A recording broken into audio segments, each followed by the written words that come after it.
Iya, suasana kamarnya tuh jadi kayak warna merah darah gitu.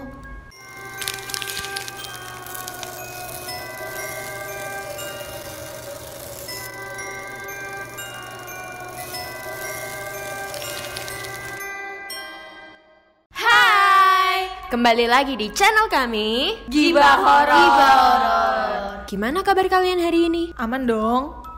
Vi. Iya, apa? Kenapa sih hari ini? Depresi lo ya? Jangan-jangan stres. Ini loh, aku lagi baca cerita dari Rina. Kenapa? Cerita apa? Jadi gini ceritanya.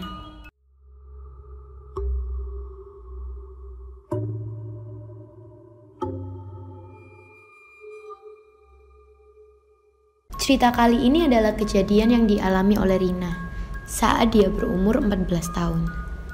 Waktu itu tahun 2008.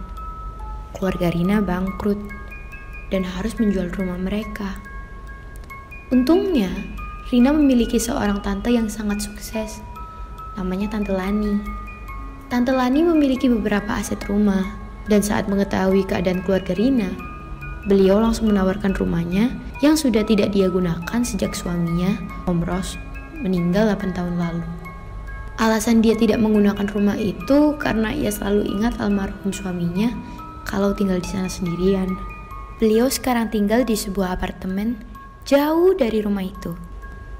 Waktu sampai di sana untuk melihat kondisi, masih terlihat betapa cantik dan kokohnya rumah itu. Tapi karena sudah 8 tahun tidak dihuni, lantai dan perabotannya kotor sekali. Debu yang di dalam rumah tebalnya sudah terlihat seperti tanah yang masuk. Ada tanaman-tanaman kecil yang liar di dalam. Dan bahkan di dekat daerah tangga kayunya ada pohon kecil yang tumbuh. Ini ya kemungkinan Rina sama mama papa baru bisa tinggal di sini 2 minggu lagi. Soalnya harus diberesin dulu. Lihat tuh, kotor banget tempat ini, kata Tante Lani sambil mencolek debu tebal yang menempel di railing tangga. Nanti kasih tahu mama papa ya. 2 minggu setelah itu, keluarga Rina memindahkan barang-barang mereka ke rumah itu. Kamar di rumah itu ada 4, 3 di lantai 2, 1 di lantai 1. Rina memilih untuk tidur di kamar sebelah tangga lantai 2, yang dulu merupakan kamar tante Rina, juga mendiang Om Ros. Lalu orang tua Rina di lantai 1. Sampai suatu malam, orang tua Rina pergi untuk menghadiri undangan makan malam teman papa Rina. Rina membuka kamarnya. Pintu kamar Rina terbuat dari kayu jati yang sangat berat. Dan engselnya yang tua membuat pintu itu susah untuk bergerak.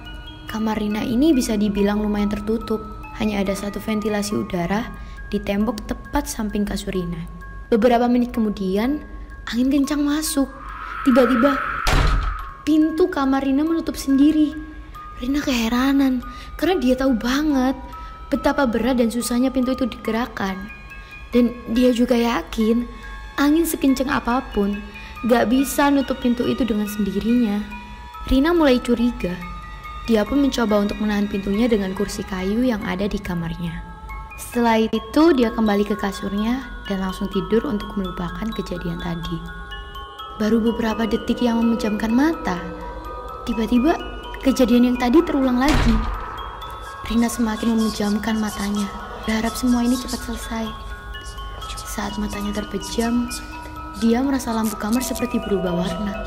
Saat itu juga Rina langsung membuka mata dan melihat suasana kamar menjadi berwarna merah darah. Hah? Merah darah?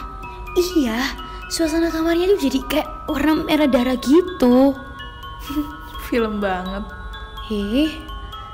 Juga langit luar tiba-tiba bergemuruh. Terlihat dari tangga ada sosok yang berjalan mendekat ke kamar Rina. Oh my god. Siapa tuh? Bentuknya seperti manusia. Rambutnya panjang sekali, bahkan hingga menyapu lantai. Tidak begitu jelas bagaimana wajahnya. Seluruh tubuhnya hitam pekat. Rina memojok ke bagian kepala kasur, menekuk lutut dan menutup dirinya dengan selimut. Lalu tiba-tiba dia mendengar suara dari sosok itu. Rina. Dengan suara rendah nyaris tidak terdengar karena menyatu dengan suara gemuruh di luar sana. Rina. Rina semakin kalut. Lalu tiba-tiba suara tadi terganti dengan suara yang lebih lembut. Rina. Dia mengenali suara ini. Tante Lani? Rina memberanikan diri ngebuka selimutnya. Dia melihat Tante Lani duduk di ujung tempat tidurnya. Ini beneran Tante? Iya Rin, ini Tante. Kamu kenapa kok mukanya begitu? Kayak ketemu hantu aja. Iya Tante, Rina tadi mimpi buruk. Oh ya udah. Tante di sini mau pamit dulu ya Rin. Mau pulang. Loh, Tante kok udah pulang aja? Kapan datangnya? Iya, Tante sudah lama di sini. Mau pulang sekarang. Kamu jaga rumah ya Rin? Baik Tante. Ya udah, kamu tidur aja. Tante pulang sendiri. Tante Lani berdiri dan berjalan ke pintu. Waktu mulai menuruni tangga, Tante melambaikan tangannya. Tapi tiba-tiba wajah Tante terlihat sedih. Tante kenapa? Tanya Rina. Gak apa-apa Rin. Tante pulang dulu ya. Baru beberapa detik setelah Tante Lani turun, telepon rumah berdering. Halo? Halo Rin? Suara mama seperti panik. Halo ma, kenapa? Rin, kamu sekarang siap-siap ya. Kita mau ke rumah sakit. Tante Lani meninggal. Hah? Tante Lani meninggal? Kan Tante Lani masih di bawah, Ma. Hah? Tante Lani meninggal, Rin. Bunuh diri di apartemennya. Kok bisa di rumah? Udah, kamu sekarang siap-siap aja. Papa mama udah deket nih. Rina dengan badan yang sudah lemas menutup telepon dan keluar kamar. Dari atas, terlihat Tante Lani yang berjalan keluar rumah sambil menggandeng tangan seorang pria. Ternyata itu Om Ros. Om Ros yang 8 tahun lalu meninggal karena bunuh diri. Lalu pelan-pelan Tante Lani menengok ke arah Rina. Dan kalian tahu Rek, mukanya Tante Lani udah hancur, penuh dengan darah dan luka. Pokoknya mukanya udah gak bentuk wajah. Jadi Rina sendiri gak bisa bedain mana hidung, mana mata, mana mulut. Sehancur itu. Serem banget, sumpah. Berisik deh, Cak. Badan Rina kaku, terpaku, gak bisa gerak, gak bisa teriak, gak bisa apa-apa dia. Dia cuma bisa ngelihat mereka berdua berjalan pergi. Did you get the goosebumps? Nah guys, gitu ceritanya.